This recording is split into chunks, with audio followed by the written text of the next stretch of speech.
you can now change your entire Gmail account name or email address. So unlike the other previous years where you could just create the Gmail address and you could just continue that Gmail account for good and for years, now you need to go to your Gmail application, look at where you see the Gmail application on your mobile device. So go ahead and hit on Google right there.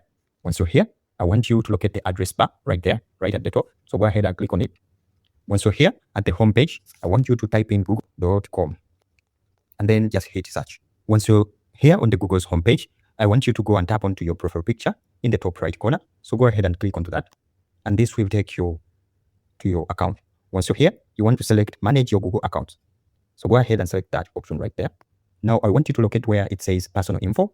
It will be at the second option right there. Click onto that. Once you're here, you'll see all your personal details. I want you to tap where it says email. This is where the magic will happen. So this third option right here, go ahead and click onto that email option right there.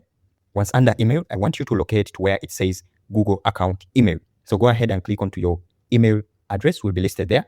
Upload mine out just for security purpose. Go ahead and click onto that. Once you're here, then see an option that says change account email address. So go ahead and tap onto that option there. Now I want you to know this. You're probably asking yourself that, what happens to my old email? Will people get an error if they try messaging my old email? The answer to that is no. You need to pass through these policies or changing your Gmail account, or while transferring or while changing your Google account to a new one. You need to pass through these all so that you can scroll down to where you see username. Go ahead and tap onto that box there and enter your username. Now go ahead and just click on change email, and that's it.